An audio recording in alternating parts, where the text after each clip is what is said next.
Students behave defiantly for 4 reasons. In today's video, we're going to go over those 4 reasons and what you can do to fix them so you don't have to deal with defiance in your classroom any longer. Before we get there, please do me a favor and subscribe to this channel. Give this video a thumbs up. Leave a comment below. I would really appreciate it. So the first reason why students behave defiantly is a lack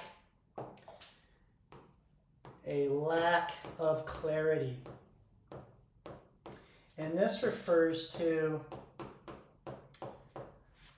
your rules of the class. So the rules that protect learning in your classroom, those boundaries that protect learning and enjoying being in your classroom without interference, without disruption, without bullying, without any of this kind of thing. And what this means is in the beginning of the school year, starting from the first day of school, you need to be extremely detailed. Those students, every one of your students must know, as well as you do, what does and doesn't constitute breaking your rules. Because if they don't, and you try to enforce a consequence, and they're not sure, they don't really believe they broke a rule, then you're going to get defiant behavior. And with the students who have a proclivity for this, it's going to be aggressive pushback and disrespect. And so you must be clear up front. So every misbehavior must be a choice that the student makes and knows well they're making before they make it. This is a big key to keeping students from misbehaving and breaking rules, but also it cuts way down on defiant behavior. Second thing is inconsistency.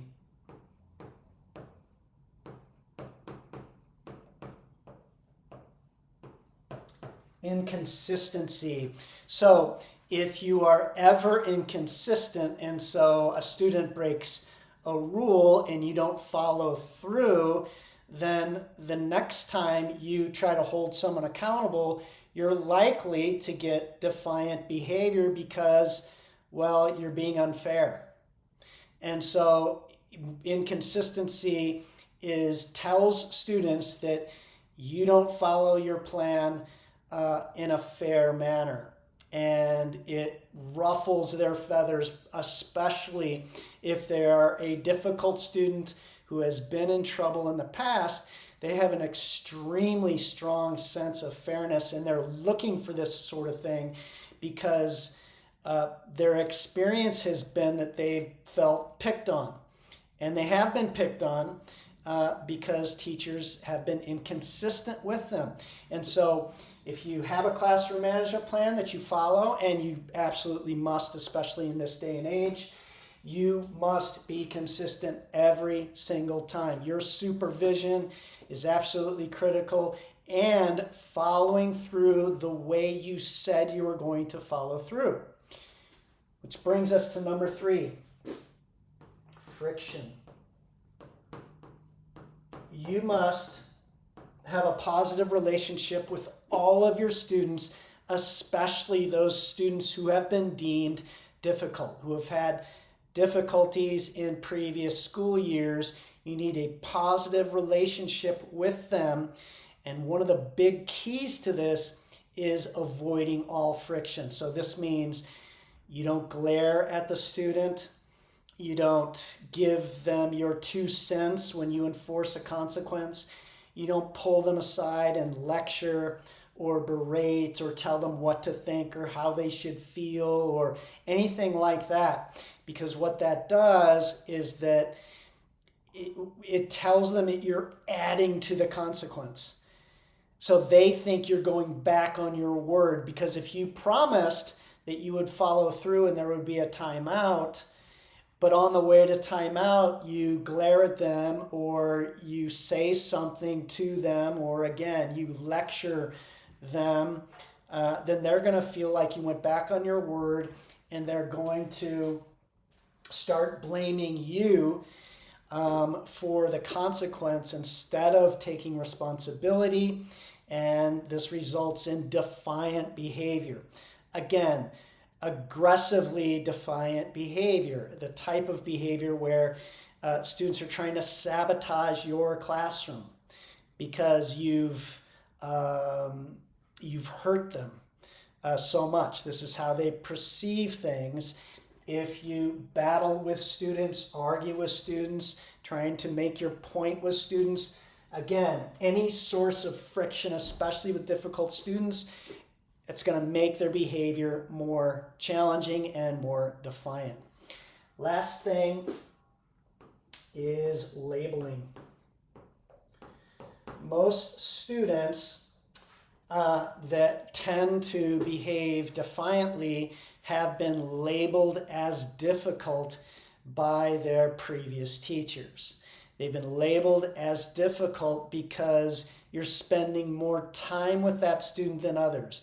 You're pulling that student aside more than anyone else. You're offering special stickers and special free time that you don't with other students. You're giving them a behavior contract. You're glaring at them. You're putting their desks next to yours. And all these things that tell them very, very effectively that they're not good enough, that they can't do it. That's what you're communicating to them.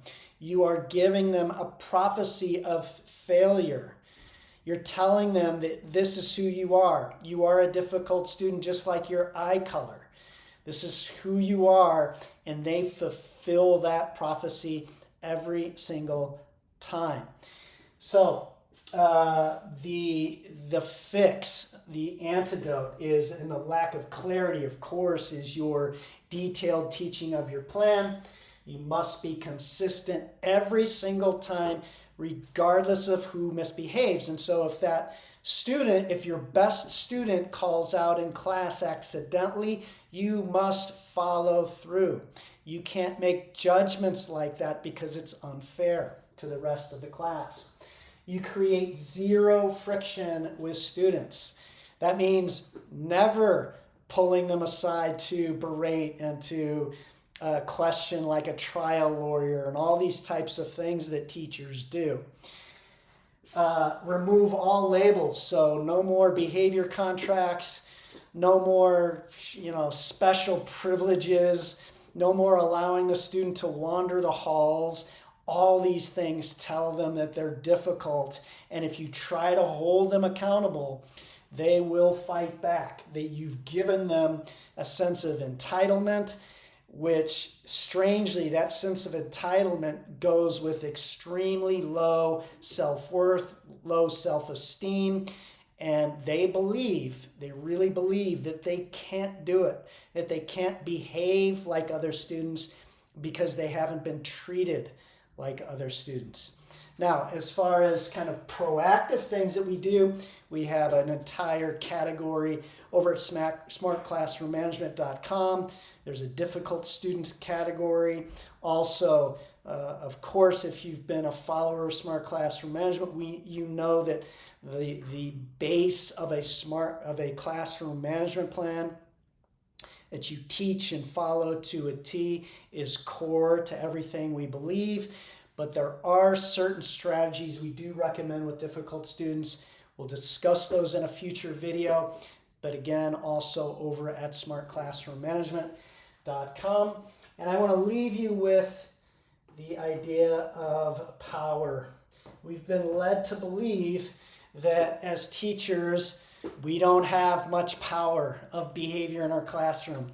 We are martyrs. We are at the mercy of these students and the challenging behaviors and the neighborhood that they're in, and their parents don't care. And all these things make us believe that we can't change their behavior. The truth is, it just isn't true. That's a lie from the pit of Hades. We have lots of power. It just takes knowledge. This is a good example. If you do these things, if you fix these things and shore them up in your classroom, you won't have defiance. you won't have that disrespect. Now, there are a few more things. I want you to check out our videos on disrespect. There are a few more things that you need to kind of work with. But from the beginning of the year, you do these things and you won't see defiance anymore in your classroom. That's my promise to you. Hope you're having a great week. See you next time.